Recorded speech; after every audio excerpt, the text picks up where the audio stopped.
ladies and gentlemen. Welcome back to Power Vacuum. I'm your host, Belmont, and CD Projekt Red has finally announced Cyberpunk 2. They did so on their earnings wrap up, or the wrap up, their quarterly earnings report for 2025, and we've got this coming straight from the source. CD Projekt wraps up the beginning of 2025. The Witcher 3 Wild Hunt, which is celebrating the 10th anniversary of its release this May, has sold over 60 million copies. Total sales of Phantom Liberty, Cyberpunk 2077 expansions have surpassed 10 million copies. Cyberpunk 2 and its development team have progressed to the pre production phase. And on June 5th, Cyberpunk 2077 Ultimate Edition will launch with the new Nintendo Switch console. Oh, really? With the console? A drop title. And here we go. CD Projekt Red has announced new sales milestones for its release. Phantom Liberty, the larger scale expansion, a large scale expansion for Cyberpunk 2077, released in September 2023 and has sold over 10 million copies. This result fills us with great satisfaction, especially given that a new edition is about to join our Cyberpunk portfolio. On the 5th of June, the game's Ultimate Edition will be coming out to the new Nintendo Switch 2 console. Positive reactions from gamers and media representatives who have had the opportunity to play the game at a series of global Nintendo events fills us with optimism. It's worth noting that for the first time ever, one of our games will become a launch title for a brand new platform, says Mikhail Nowakowski, joint CEO of CD Projekt Red. Yeah, that's actually big news. To be a well, they call it a launch title. I call it a drop title, but yeah, it is launching with the console, which means people will have access to it in ways it they didn't before. One, the fact that CD Projekt Red well, not C I mean Cyberpunk is going to be a portable game now with the Switch 2. It's going to be basically a handheld game you can play anywhere. My biggest concern is that older hardware or other systems couldn't run it as well. So I'm curious to know how well this game is actually going to run on the Nintendo Switch 2, because the PS4 is notorious for having major issues with the game. Now, I don't know if the PS4 version of the game was fixed in the way that the PC and current gen consoles were fixed. I don't have a PS4, and I certainly wouldn't play Cyberpunk on it if I did, just because people should be happy that the game came out at all on previous gen consoles, because I'm used to I come from the era, I should say, when a new game came out on a new console, you didn't get it on the old console at all. That just didn't happen. Tough titties, buy a new fucking console. Several weeks ago, CD Projekt Red team responsible for the next big game set in the Cyberpunk universe completed the project's conceptual phase. As a result, Cyberpunk 2, previously known under the codename Project Orion, has progressed to pre-production. Which this is the first time they're actually calling it Cyberpunk 2, which is interesting because they did say that the game will not be called Cyberpunk 2. It will have a different name. I assume the name's just going to be Cyberpunk, whatever the current year in story is now, because 2077 took place in 2077 in that storyline. The next one might be 2085 or 2080. Who knows? We'll see. The first quarter of 2025, the consolidated sales revenue of the CD Projekt Group reached 226 million PLN with 86 million PLN in net profit. I assume that's their currency. I wonder what that translates to in US dollars or euros. First quarter earnings were supposed to be strong sales of Cyberpunk 2077 together with a Phantom Liberty expansion. Despite investing 100 million PLN in future products, we have obtained positive net cash flow, remarks Piotr. I'm not going to try to pronounce that. CFO of CD Projekt Red. Our cash position allows us to once again share profits with our shareholders, as recommended by the management board We have applied to the general meeting to allocate nearly 100 million towards a dividend. A dividend? Is this a publicly traded company? I always thought it was private. Interesting.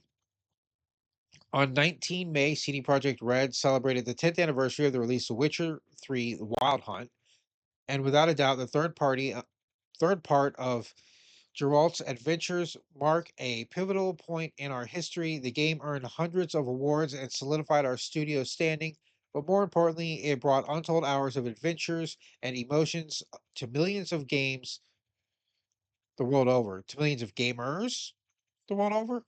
Th- Did you mean gamers? That could be a translation error.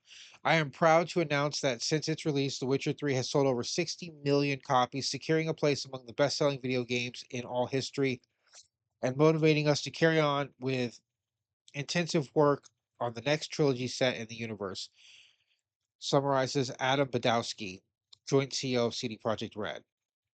To mark the 10th anniversary of the release, CD Projekt Red has announced a global concert tour titled The Witcher in Concert, a series of live events which combine The Witcher 3 gameplay visuals with a unique live orchestra performance. The full financial statement on the CD Projekt Group can be found at the Results Center.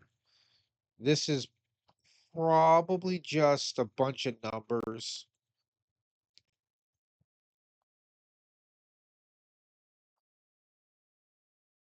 Transcript of audio, consolidated financial statement of these PDFs. Yeah, these are numbers. If you want to look at the numbers, I'll put this link in the description for anyone who wants to actually see the numbers. There you have it.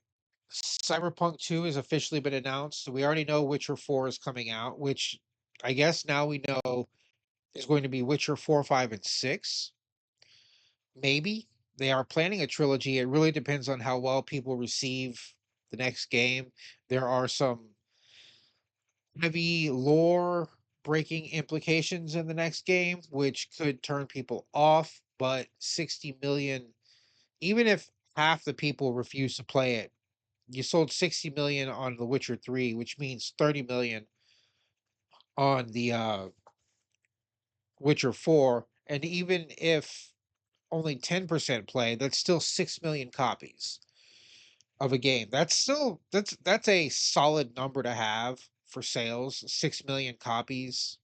Right? Let's say they decide to be the good guys and release it at a $60 price tag and you sell 6 million copies, you're still making a shit ton of money, right? So, we'll see.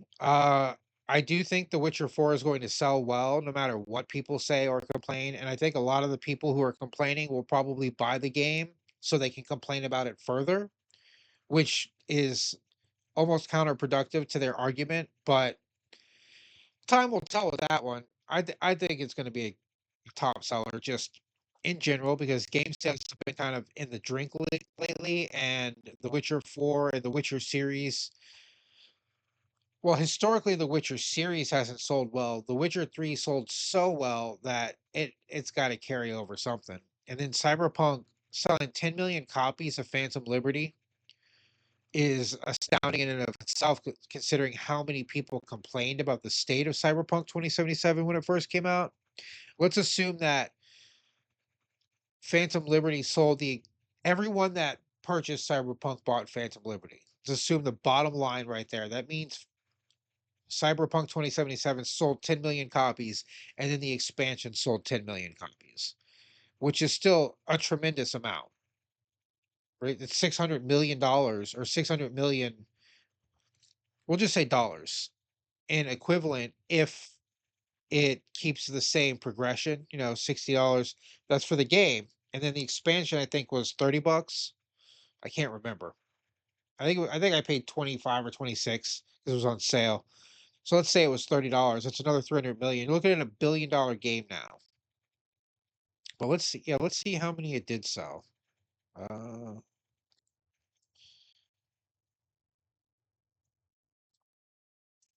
Cyberpunk 2077 total sales. sold over 30 million copies. So there's your metric for continuation on The Witcher. If 30% bought the DLC for Cyberpunk 2077, now they are wildly different audiences. You have dystopian future and dystopian past, high fantasy, sci-fi, very different, but let's just use those numbers. You had 60 million copies of The Witcher sold. So if only 30% continue on the way they did with the Cyberpunk DLC, 20 million copies of The Witcher 4. That's going to be my number. That's what I think they're going to hit. It will take a couple years probably, or it could happen over the weekend. Who knows? Look at Red Dead Redemption 2, largest media release in history. $700 million in 3 days, console only. And it's probably safe to say that The Witcher 4 is going to be dropping on console and PC, so it's going to be picking up a lot of slack. But yeah, I think at least uh 20 million copies for series debut. But there you have it. That's the basics. I mostly wanted to talk about the fact that Cyberpunk 2 has officially been announced. They've changed the name from Project Orion to Cyberpunk 2. There's no denying it now. I did see a report somewhere that they had put out an ad looking for developers for their new Cyberpunk project. So that's cool. I hope it's as good as the first one. I thoroughly enjoyed the first one. I didn't have all the issues that other people did on release, but some people had a lot of issues and that turned them off from the game, which is a shame because the game is absolutely fantastic. I just hope it's not. I hope what they reported earlier about the um how they're building the game is I hope they're building the game a certain way and not making it a certain way, if that makes sense. Because the report was oh, it's leaving me now. I just lost terminology. I've been up too long, stayed up too late. It's procedurally generated. There we go. My brain caught up. The city's supposed to be procedurally generated. Now I hope they're procedurally generating the buildings and then going to overlay and finalize them so the city's set in its place and it's not every time you load a new game you get a new city. One, I think the layout of Night City is fine. They should just take what they have and expand upon that. Maybe add more interior structures, more things you can go into and out of. But I don't think they need to change the city unless they're jumping like 20, 30 years in the future and the city's going to expand and other parts are going to be like knocked down or condemned and things are going to change or whatnot. But we're just gonna have to wait and find out. That's all I have for this report. This is your host Belmont, signing out.